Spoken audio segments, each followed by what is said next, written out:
ఆంధ్రప్రదేశ్‌లో 10 నెలల కూటమి సర్కారు ఎలా ఉంది అంటే ఏంటి సార్ చెప్తారు? ఇచ్చిన మాట నిలబెట్టుకోవడానికి ఎలాంటి ప్రయత్నం చేస్తున్నారని అనిపించడం లేదు అని చెప్పాల్సొస్తుంది. ప్రయత్నం కూడా కనిపించట్లేదా? యెస్. ఆ! ఎందుకనంటే, వచ్చినటువంటి నిధులు ఏవున్నా కూడా, ఆ నిధులు దీనికొచ్చినియి, దానికొచ్చినియి అని లెక్కలు చెప్తున్నారు. హ్మ్. దాన్ని నేను సంక్షేమానికి ఇవ్వలేమని నేరుగా ముఖ్యమంత్రే ప్రకటన చేస్తూ ఉన్నారు. హ్మ్. సంపద సృష్టిస్తామని చెప్పి, హ్మ్. ఉన్నటువంటి సంపద కూడా కోల్పోయే పరిస్థితికి తీసుకెళ్తున్నారు. ఎలాగంటే, హ్మ్. అప్పులు అనేకంగా చేయడం వల్ల, ఆ హ్మ్. భారం ఎప్పుడైతే ప్రజల మీద పడుతుందో, హ్మ్. వాళ్ళు సంపద కోల్పోతున్నట్టే గదా! అంతే కదా! అంటే అర్థమైపోతుంది. ఎన్నికల ముందు చెప్పిన మాటలకి, హ్మ్. ఎన్నికల తర్వాత మాట్లాడే మాటలకి, చేసే చేతలకి హ్మ్. ఎలాంటి పొంతన కనిపించడం లేదు. హ్మ్. ఆ ధైర్యం ఏమిటి? ఎందుకు ఇలా చేస్తున్నారు? అనేటువంటి హ్మ్. ఆశ్చర్యకరమైన అనుమానాలు కలిగే పరిస్థితి హుహు. హుహు. ఈరోజు కనిపిస్తా ఉంది. ఏంటి సార్ అనుమానం? ఎటువంటి అనుమానాలొస్తున్నాయి? అంటే హ్మ్. గతంలో కూడా 14లో అనేక రకమైనటువంటి హామీలిచ్చి, హ్మ్. అవి ఆఖరి రోజు వరకు చేయకుండా చివరిలో హడావిడిగా కొన్ని చేసి, హ్మ్. అప్పుడు ఇతను ఇలాగే చేస్తారు, చెప్పిన మాట గాని, ఇచ్చిన హామీ గాని నెరవేర్చరు. నెరవేర్చడం లేదు, మళ్ళీ ఎన్నికలు దగ్గరికొచ్చినియి కాబట్టి హ్మ్. అడుగుతారు హ్మ్. అనేటువంటి ఉద్దేశ్యంతో ఆ రోజు చేయడం చూసాము. అది నమ్మలేదు జనం. హ్మ్. మళ్ళీ ఈరోజు నమ్మాల్సిన పరిస్థితి ఎందుకొచ్చింది అనంటే, ఉన్నటువంటి ప్రభుత్వం ఇబ్బందికరంగా ఉంది గాబట్టి, ఇది మారాలి అనంటే ఇంకో ఆప్షన్ లేక, హ్మ్. అక్కడున్నవి రెండే ఇదా? అదా? హ్మ్. అనేటువంటి రెండే ఆప్షన్స్ ఉన్నాయి. హ్మ్. కాబట్టి ఇక వైసీపీ వద్దనుకున్నప్పుడు తెలుగుదేశానికి ఓటేయాలి గాబట్టి, హ్మ్. తెలుగుదేశంతో కలిసున్నటువంటి వాళ్ళందరికి కలిపి హ్మ్. ఒక ఒక వ్యతిరేక ఓటు వేసి so rejection of Jaganmohan Reddy. Not selection of కూటమి. యెస్. 100% అది. హ్మ్. ఎవరు చిన్న పిల్లోడిని అడిగినా కూడా చెప్తారది. హ్మ్. హ్మ్. అంటే ఆ ప్రభుత్వం వద్దు అని అనుకున్నారు. హ్మ్. మారాలనుకున్నారు. హ్మ్. అనుకున్నారు కాబట్టి వీళ్ళకి వేయడం అనేది ఒకటే. 2014-19లో సో, హ్మ్. 19లో జగన్‌మోహన్ రెడ్డి సెలక్షనా? అప్పుడు గూడా అప్పుడు అది గూడా కూటమి అది రిజెక్షనా? Complete positive vote. Towards Jaganmohan Reddy. అంటే ఇతనికి అవకాశం ఇవ్వాలి. హ్మ్. ఎందువల్ల ఇవ్వాలంటే ఇతను అనుభవజ్ఞుడు. కొత్తగా రాష్ట్రం విడిపోయినప్పుడు 2 కొత్తగా ఏర్పడిన రాష్ట్రాల కింద భావిస్తే, హ్మ్. అంటే ఆంధ్రప్రదేశ్ పాత రాష్ట్రం అయినా కూడా ఆ! కొత్త భౌగోళిక స్వరూపంతో వచ్చినటువంటిది కాబట్టి, హ్మ్. అనుభవజ్ఞుడు ఏమైనా చేస్తాడేమో అని ఆ రోజు కూడా బై చాయిస్ చంద్రబాబు నాయుడు గారు. వచ్చారు. హ్మ్. కానీ ఈవెంట్ మేనేజ్‌మెంట్ దీక్షలు పెట్టి ఒకసారి కాంగ్రెస్‌ని, ఇంకో దీక్ష పెట్టి బీజేపీని తిట్టడం తప్ప, హ్మ్. ఈవెంట్స్ తప్ప ఏం జరగలేదనేది గ్రహించిన తర్వాత, హ్మ్. జనంలో ఉండి ఎన్నో విషయాలు, ఎన్నో హామీలు ఇచ్చి చేస్తానని చెప్తున్నాడు. ఒక్కసారి చూద్దాము అనేటువంటి ఆలోచనతో ఒక సెలక్షన్ లాగా జరిగింది ఆ రోజు. హ్మ్. బట్ అది అనుకున్న రీతిలో లేదనేటువంటి ఉద్దేశ్యంతోనే మళ్ళీ దాన్ని వదిలిపెట్టాలనేటువంటి ఆలోచనతోటి ఈ ప్రభుత్వాన్ని మార్చాలనేటువంటి ఉద్దేశ్యంతోటి, అంటే 19లో మే అది జగన్మోహన్ రెడ్డికి కావాలని వేసిన కావాలి. ఓటు. అప్పుడు ప్రభుత్వం రిజెక్షన్ 2. 2 జరిగినియి. హ్మ్. మొన్న మధ్య 24కొచ్చేటప్పటికి పోవాలి అని వేసినటువంటి ఓటు. సో, మీరు ఇంతకుముందు చెప్తున్నట్టుగా హామీల అమలుకు దిశగా ప్రయత్నం చేయట్లేదు. 14-19 అట్లయితే ఎలక్షన్ ముందు కొన్ని హామీలు ఏదో చేశారు. జనాలు నమ్మలేదు అని చెప్పారు.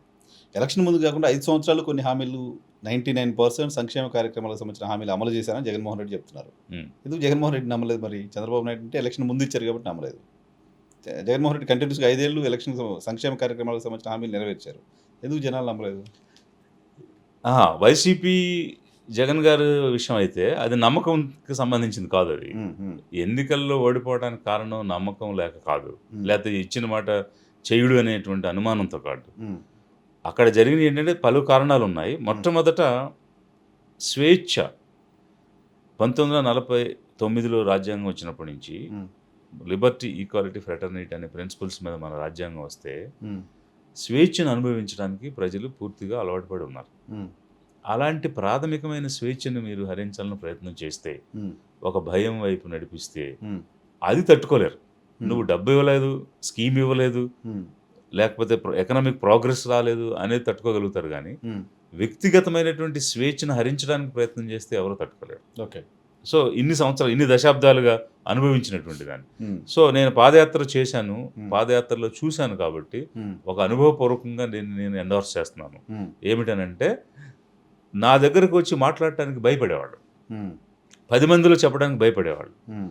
ఆ గ్రూప్ నుంచి లేదా ఆ సమూహం నుంచి దాటి ముందుకెళ్ళినప్పుడు హ్మ్. గబగబా నడిచొచ్చి పక్కన చెప్పేవాడు. హ్మ్. అక్కడెందుకు చెప్పలేదు అనంటే, భయపడ్డాం సార్ మా స్కీమ్ తీసేస్తారేమో, హ్మ్. మాకొచ్చే అవకాశాలు ఆపేస్తారేమో, హ్మ్. లేక అది ఎటైనా దారి తీస్తదేమో, మా ఊరు హ్మ్. పెదకాపు ఒప్పుకోడేమో, లేకపోతే మా రెడ్డి ఒప్పుకోడేమో, మా హుహు. రాజు ఒప్పుకోడేమో అని ప్రాంతాలను బట్టి, హ్మ్. నెల్లూరు ప్రాంతంలో ఒకరు, హ్మ్. మన గోదావరి జిల్లాలో మరొక టైపు, ఇలా ప్రాంతాలను బట్టి ఆధిపత్యం అనేటువంటిది స్పష్టంగా చూశాను నేను. హ్మ్. హ్మ్. సో, హ్మ్. ఆ భయంతో మాట్లాడేవాళ్ళు కాదు. సో, ఆ స్వేచ్ఛ ఈరోజు ఉందా సార్ ఆంధ్రప్రదేశ్ రాష్ట్రంలో? ఆ స్వేచ్ఛ ఈరోజు ఉందా? ఆ రోజు లేదు కోల్పోయిన స్వేచ్ఛ. ఆ! స్వేచ్ఛ కోసమే ఓటేసారనుకుంటే, ఆ స్వేచ్ఛ ఈరోజు ఉందా? స్వేచ్ఛ కోసమే ఓటేశారు. హ్మ్. అయితే హ్మ్. తిరిగి వీళ్ళు అది ఒక వెంజన్స్ పాలిటిక్స్ నడిచింది. ఒక ప్ర ఒక కక్షపూరితమైనటువంటి పాలన నడిచిందని వీళ్ళు చెప్పారు. హ్మ్. ప్రజలు అందులో కొన్ని చోట్ల దాన్ని ఫీల్ అయ్యారు. స్వేచ్ఛగా ఉంటుందని అనుకుంటున్నారు. హ్మ్. కానీ ఇప్పుడొచ్చిన ప్రభుత్వం కూడా హ్మ్. అలాంటి భయమే క్రియేట్ చేయడానికి ప్రయత్నం చేస్తుంది. హ్మ్. అంటే మరీ ముఖ్యంగా ప్రతీకార జ్వాలలనేటువంటివి, హ్మ్. ప్రతీకారం తీర్చుకోవటం అనేటువంటిది అతిగా జరుగుతున్నది. హ్మ్. సో, దీనివల్ల ఈ ప్రభుత్వానికి కూడా చాలా ఇబ్బందికరమైన పరిస్థితి వస్తది. ఎందుకంటే మేము కక్షకు వెళ్ళము, కక్షపూరితమైన చర్యలు తీసుకోమని చెప్పి, హ్మ్. వీళ్ళు చేస్తుంది కూడా కక్షపూరితమైన చర్యలే గదా! హ్మ్. హ్మ్. ఇప్పుడు ఆయనెవరు కృష్ణమురళి గారు హ్మ్. ఎప్పుడో 10 సంవత్సరాల క్రితం ఏదో వీడియో చేశారట. హ్మ్. మాట్లాడారట. హ్మ్. హ్మ్. అది ఇప్పుడు చూసాడంట ఈ వ్యక్తి ఎవరో. హ్మ్. అందుకు చూసి నేనిప్పుడు చూసానని ఇప్పుడు కేస్ పెడతాడు. హ్మ్. దాన్ని వీళ్ళు తీసుకొని అరెస్ట్ చేస్తారు. హ్మ్. అది ఎంత హాస్యాస్పదంగా ఉంది. హ్మ్. It is a design. హ్మ్. అంటే ఒక స్కీమ్ చేసుకొని, ఆ స్కీమ్ ప్రకారంగా ఆ వీడియో ఒకడితో చూసినట్టుగా హ్మ్. రాయించి, హ్మ్. అతనొచ్చి కేసు పెడితే హ్మ్. వీళ్ళొచ్చి అరెస్ట్ చేస్తారు. సో, ఒకే కేసు 10, 15 చోట్ల పెడతారు. ఇది ఇట్స్ ఎ డిజైన్ అంతే. హ్మ్. హ్మ్. అదే క్లియర్‌గా అర్థమైపోతుంది గదా! హ్మ్. వీళ్ళు అనుకుని కావాలని చేసిన అంటే అధికారం ఇచ్చారు. హ్మ్. దాన్ని ఎలాగైనా వాడుకోవచ్చు. విచ్చలవిడిగా ఉపయోగించొచ్చు. హ్మ్. మనం దుర్వినియోగం చేస్తే అడిగేవాడు ఎవడున్నాడు అని హ్మ్. అధికార దుర్వినియోగానికే పాల్పడుతున్నారు వీళ్ళు. హ్మ్. దానికి క్లియర్ ఎగ్జాంపుల్స్ 10 సంవత్సరాల క్రితం, 15 సంవత్సరాల క్రితం జరిగినటువంటి అంశాలను తెచ్చి హ్మ్. ఇప్పుడు కేసులు పెట్టడం. ఓకే. అయిపోయిన అంశాల మీద ఇప్పుడు కేసులు పెట్టడం. హ్మ్. హ్మ్. It's it's nothing but Vennela. Misuse of power. Misuse of power. So, budget గురించి ఒక చిన్న డిస్కషన్ చేద్దాం సార్. బడ్జెట్ పైన రాజకీయ పార్టీలు అధికార పార్టీ బడ్జెట్ పెట్టగానే, అపోజిషన్ రాజకీయ పార్టీలన్నీ గూడా ఇది కొత్త సీసాల పాత సీర, పాత సారా, బడ్జెట్ బాలేదు. అది ఇది నెగెటివ్‌గానే మాట్లాడతారు. బడ్జెట్ బావుందని అపోజిషన్ మాట్లాడడం చూడం. బట్ మీరు ఒక బ్యూరోక్రాట్‌గా పనిచేశారు. చాలా ప్రభుత్వాల బడ్జెట్‌ల రూపకల్పనలో మీరు భాగంగా ఉన్నారు. సో, ఈ బడ్జెట్‌ని యాస్ ఏ పార్టీ అధ్యక్షుడిగా, యాస్ ఏ ఒక ఎక్స్ బ్యూరోక్రాట్‌గా మీరెలా చూస్తారు? ఇప్పుడు బడ్జెట్ పర్ సే వాళ్ళు ఏమి చేయాలనుకున్నారో వాటిని స్పష్టంగా చూపించడం లేదు. హ్మ్. ఇప్పుడు మాటల్లో ఏం చెప్తున్నారు? మేము పెన్షన్‌లు పెంచామంటారు. ఆహ్, 50 సంవత్సరాలకే పెన్షన్ ఇస్తామంటారు. ఇట్లా అనేకమైన హామీలిచ్చారు. మరి ఆ హామీలకు అనుగుణంగా ఉండాలి కదా బడ్జెట్. హ్మ్. బట్ అవేమీ బడ్జెట్‌లో కూడా వాళ్ళు చూపించడం లేదు. హ్మ్. సో, అంటే దాని అర్థం ఏంటంటే వీళ్ళకి ఎజెండా వేరే ఉంది. హ్మ్. వెనకాల ఆలోచన వేరే ఉంది. హ్మ్. పైకి మాట్లాడేది వేరే ఉంది అనేది బడ్జెట్ ద్వారా స్పష్టమవుతున్నటువంటి అంశం. హ్మ్. అంటే ఏవేవైతే వీళ్ళు మాట్లాడారో హ్మ్. దానికి ప్రతిరూపంగా బడ్జెట్ లేదు. లేదు. అంటే హ్మ్. వీళ్ళ బ్యాక్‌గ్రౌండ్ స్టోరీస్ డిఫరెంట్. హ్మ్. Priorities are different. హ్మ్. వీళ్ళు చేయాలనుకునేవి వేరే. హ్మ్. చెప్తున్నది వేరే. హ్మ్. అని మాటలకి, చేతలకి పొంతన లేదు అని చెప్పడంలో హ్మ్. బడ్జెట్ కూడా హ్మ్. ఒక ఎగ్జాంపుల్‌గా మనకు కనిపిస్తుంది. అప్పులకు సంబంధించి మా బడ్జెట్ అదే సమయంలో హ్మ్. ఇక్కడ 2 విషయాలున్నాయి. హ్మ్. ఒకటి ఇచ్చిన హామీలకు సంబంధించి పెన్షన్స్ దగ్గర నుంచి ఉచిత బస్సు గాని, సిలిండర్స్ గాని, లేకపోతే రైతులకి ఇస్తానన్న 20,000 గాని, మహిళలకు ఇస్తానన్న నెలకు 1,500 గాని, నిరుద్యోగ భృతి గాని, అన్నింటికి మించి పిల్లల చదువుకి ఇస్తానన్న తల్లి దీవెన గాని, హ్మ్. ఏది కూడా స్పష్టంగా అంటే మనకు లెక్కలు క్లియర్‌గా ఉన్నాయి ఈరోజు. హ్మ్. ఆల్ స్టాటిస్టిక్స్ హ్మ్. 1.4 కోట్ల హౌస్ హోల్డ్స్ ఉన్నాయి. హ్మ్. పాపులేషన్ ఉన్నది. హ్మ్.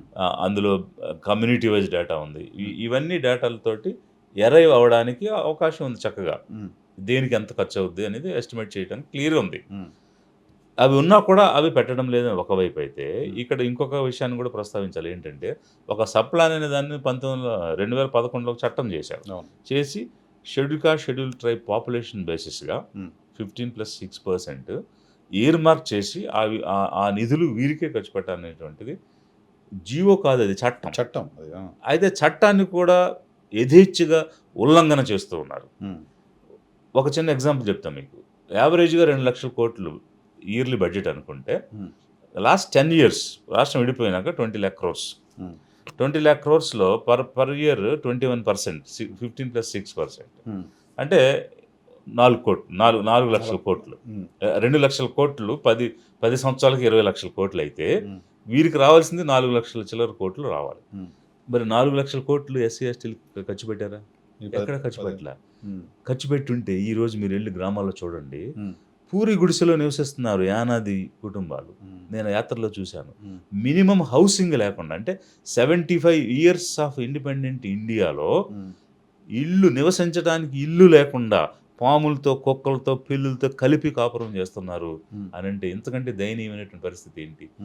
కనీసం మీ వాటాగా ఇస్తాము అన్న నిధులు కూడా వారికి ఇవ్వకుండా, ఖర్చు పెట్టకుండా, చట్టసభలే చట్టాన్ని చేసిన వాళ్ళే చట్టాన్ని అతిక్రమిస్తున్నారంటే మరి ఈ ధైర్యం ఏంటి అనుకోవాలి?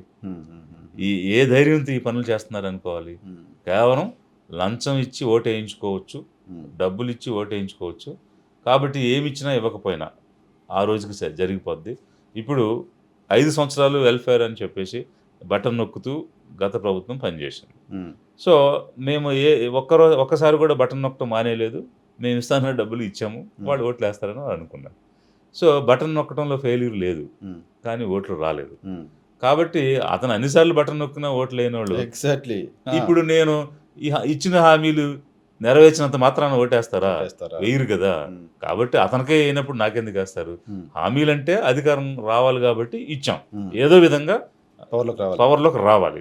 అందుకోసం ఎలక్షన్లో గెలవడం కోసం హామీలు ఇచ్చాం.